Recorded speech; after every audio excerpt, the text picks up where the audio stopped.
kulikayo mu Komera Mvuddeyo. libadde litya Wangi?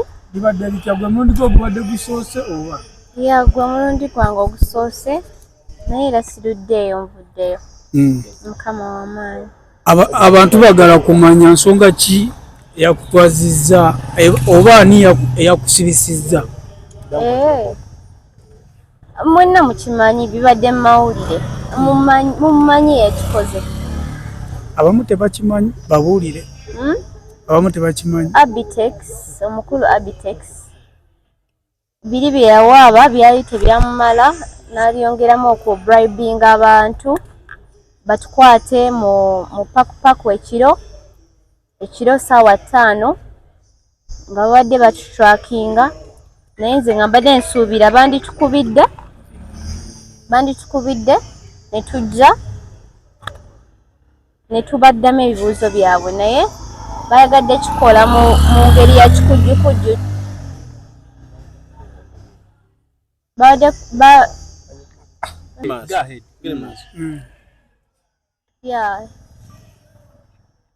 bakikoze mu bukyamu era kyobola tuli out right now, we are free kubanga tetulina musango. Twawadde statement zaffe ye yagenda n'akola ebibye na bribing abantu nasasula abantu batubeezeeyo batusibe naye nga tetulina musango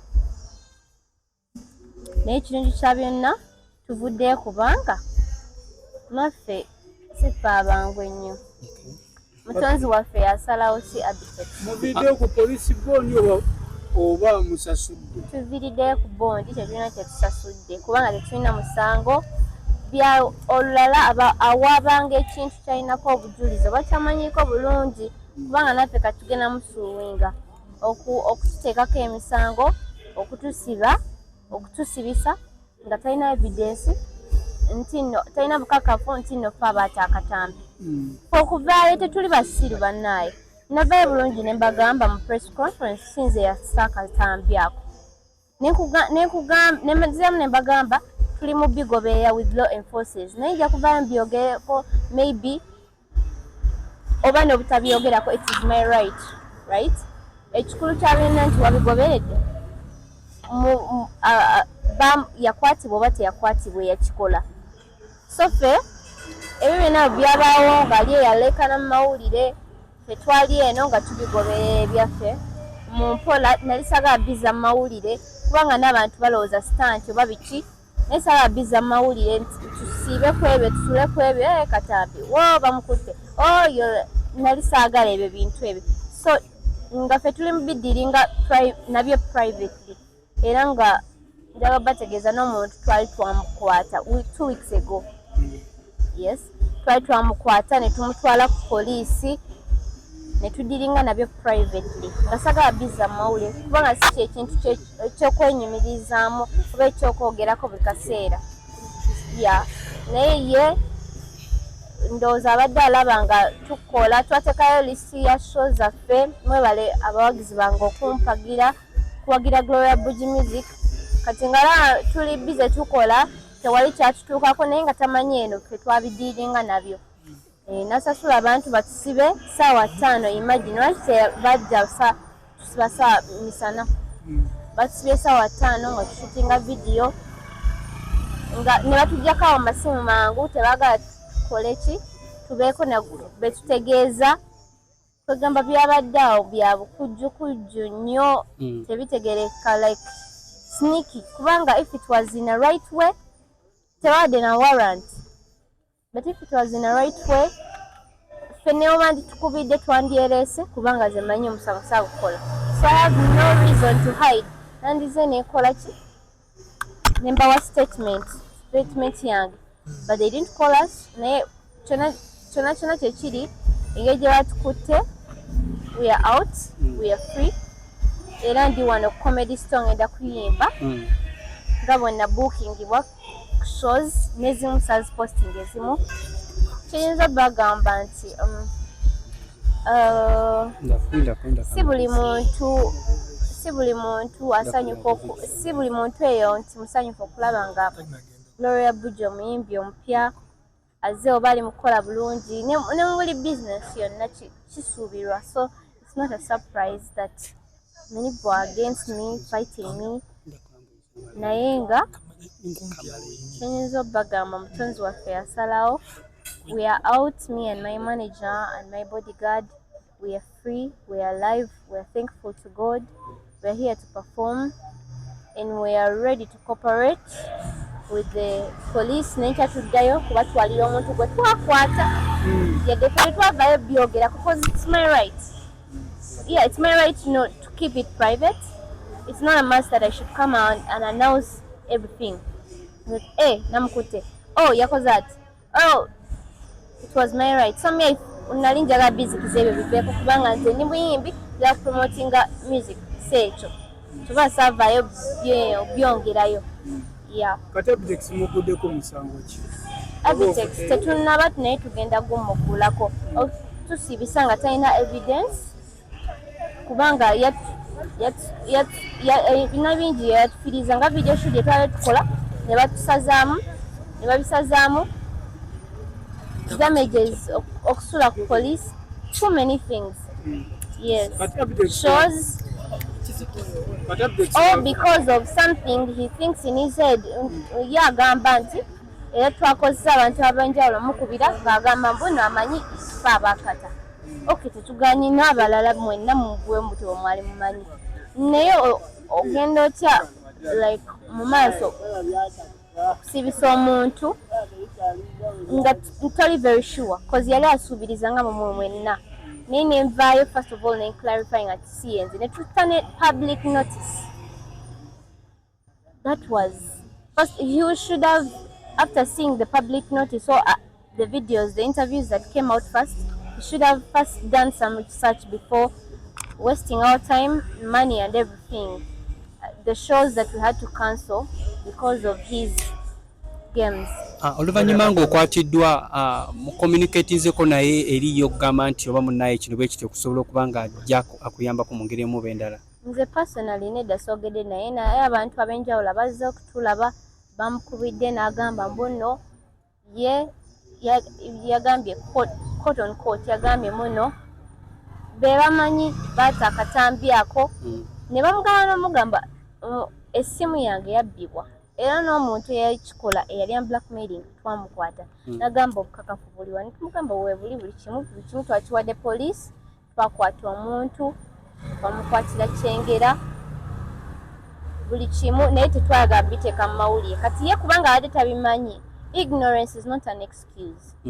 Gwe obutamanya abo tosobola buleeta aye n'osibisa abantu basatu balamba and you cause so many damages because you think, you're just thinking.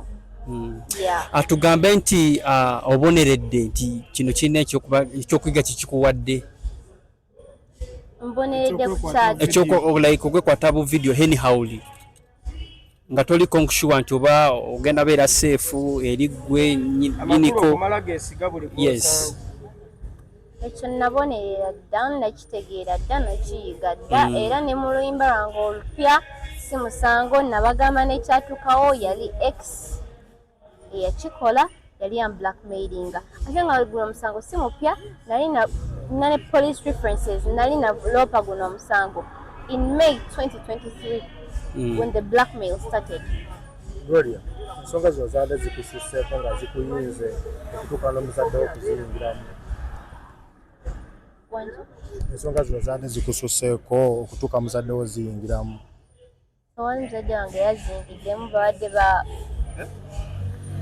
omusajja abadde omuwanvu. Is a relative, yeah.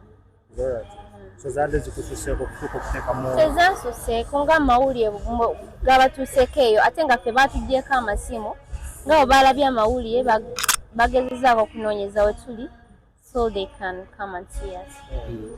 Mukutandika okwadde nabe bakukwatidde gwe ng'omukyala baakuyisizza batya we bakutwalidde kuba mwadde na ku video shoot wetukulabidde ko tubadde mu mbeera yeah, batuguddeko bugwi abamu bali mu uniform abalala tebali mu uniform ne bagamba please come with us.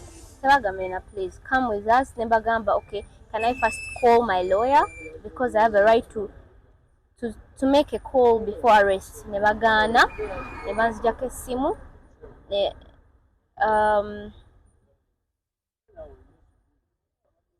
tusanga nga manager wange ne bodyguard bo babakutte edda bali kabangali.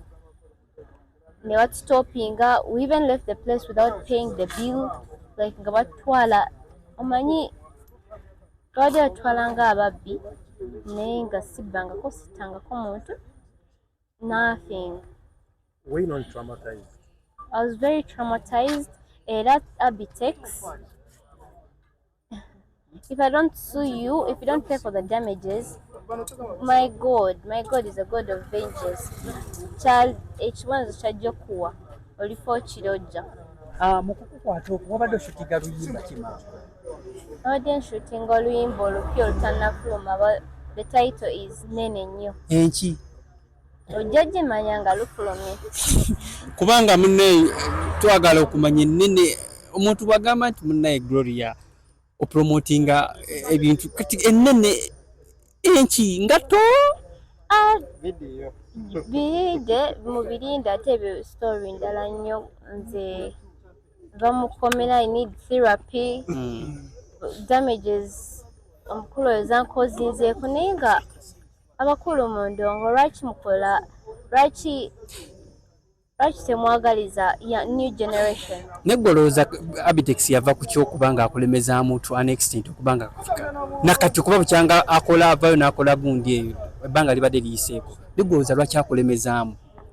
Kubanga alaba nfuuse ensonga, alaba I have a future. You can know a star when you see one. Kati alaba maybe my future is bright nga bwe yali nnyo ku Alien n'amusukkako. Kati naye alaba maybe ono omwana ono azze asooke mukakkanye mu musaalamaanyi naye nga tekijja soboka. Muganda wange Mutonzi waffe yasalawo si gwe yandeeta era tojja kunzikiza. Tugambe obulungi bwe bumuluma. Nedda. Bulungi bwo. They don't want to see anyone coming up better than them. Omuntu abayitako tebagala kulaba muntu abayitako, tebagala kulaba muntu ali successful maybe nga tayise mu mikono gyabwe. Kati ng'oyo promoter ayina abayimbi be kyova olaba maybe nze alaba nga yali akutezeeko ku kibatu before.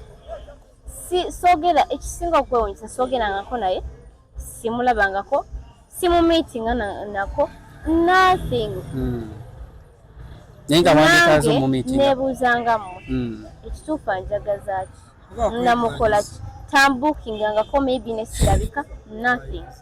Wavayo nakubukinga oyinza omuyimbira ku Kivulu, wavayo nakubukinga oyinza omukolera kasita musasula. I don't have an answer for that. Yeah. Mu bufunza kwegwaniza. Bufunza kwegwaniza. Si nedda ekyo ate sikisuubira. Ne naawe munnaye vidiyo engeri gye yafulumamu abasajja tebaasigala kyekimu. Abamu bagamba Gloria Buggie mumuyita janguze, Gloria Buggie bw'ati akutunda mmeka. Bino tewabiwulirako Gloria? Nabiwulira nabiraba. Ate byankosa tebiri fani kubanga si kye nandyeyagaliza nga nze. Bazadde bwe baalaba ebintu ebyo bakubirako ku ssimu kwebiraga nti muno omwana akuze ekimala, olaba atandise okulaga. Nayogera nabo kubanga nkugambye eno case nagifilinga before. So nabategeeza nti kino wekiti ne wekituuseewo waliwo blackmailinga for money or else ajja kuta ebintu bwebiti. Nabategeeza family yange era tebali surprise, bali bakimanyiiko, bali wamu nange. Gloria, abo twasembe ku press conference wagamba ogenda atandikawo foundation eyambako abaana ab'obuwala. Foundation eyo eri kuki? Nagamba nandiyagadde okutandikawo with help of maybe the government or other people, other parties interested. I would like to start such a thing because it is not about to stop. It's still happening. Yeah. Ne naawe weeta nnyo olimba. Onje? Weeta nnyo. Kiki? Kati